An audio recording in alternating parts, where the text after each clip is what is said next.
For me, it's always a pleasure to be here in Tampa to make an announcement that is special to me personally, to the NHL, and I know to Jeff and the entire Tampa Bay organization, and that is January 26th through 28th will be All-Star Weekend here in Tampa. That's 2018, of course. First of all, being here and probably on a little sleep, it caused me to reminisce about the beginnings of this franchise, and I suppose part of that is, doesn't everybody fly from Pittsburgh to Nashville via Tampa? It's the direct route. But seriously, I remember coming here in 1993 when the team was playing in the fairgrounds, and I had just become commissioner, and we pulled up to the fairgrounds building, and there was the Zamboni sitting in the parking lot because there was no room inside the building for it. Players were stretching on the grass, and I scratched my head and I said, this looks like it's going to be a lot of work to make this franchise successful. But what was clear to me, passion of the fans in the building and coming back year after year, that this was not only a city that has great hospitality and great weather and embraces sports, but this was going to be a great hockey market for the NHL.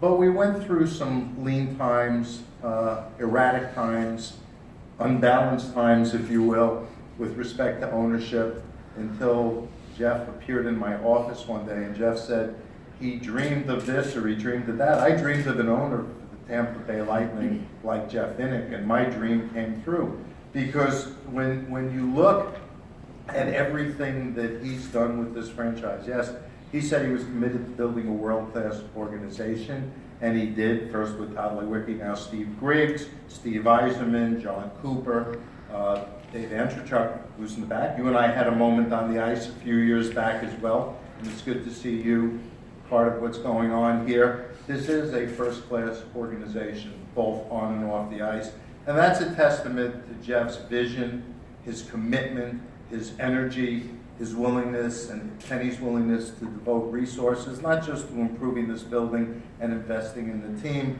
but also making this team a vibrant part of the community, whether it's Build the Thunder or Community Heroes.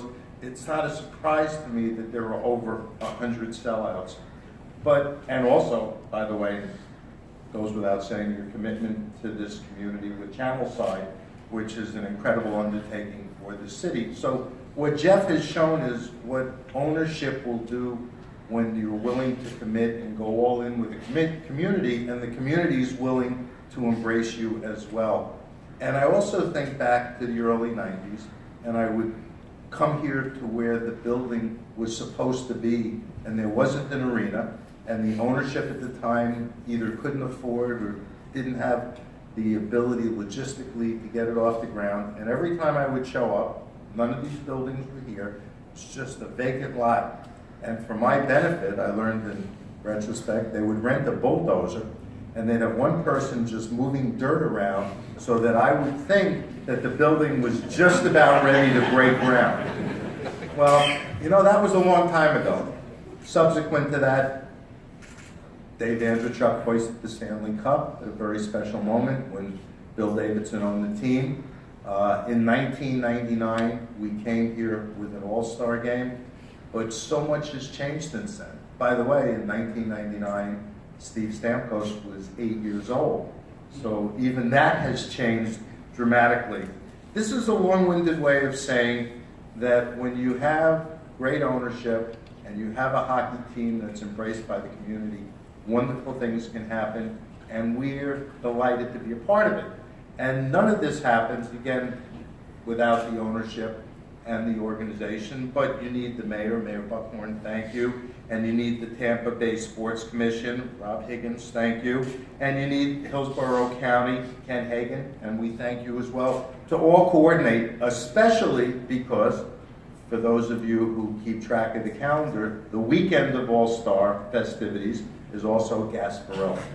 And we're going to be working with the people at Gasparilla to take our event and their event and figure out what we can do together to make both events more special than anybody has ever seen before, because for us to embrace Gasparilla and what is a great tradition here in Tampa, and for Gasparilla to use a little bit of our frozen technology, the ice, and our players and our festivities, we think this weekend is going to be something special.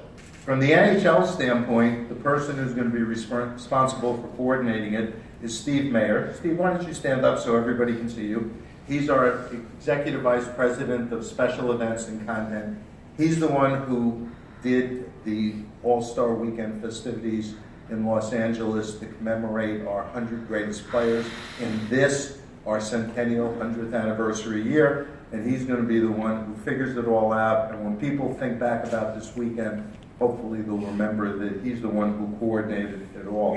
And with that, again, it's great to be here. I'm very much looking forward to All-Star Weekend 2018 here in Tampa. I've been promised by the three gentlemen on my left that it will be beautiful, 75 degrees, blue skies, perfect weather. Actually, you've also promised that to the Gasparilla people, so it's all good. And with that, let's take a look at a video. And again, thank you all for being here.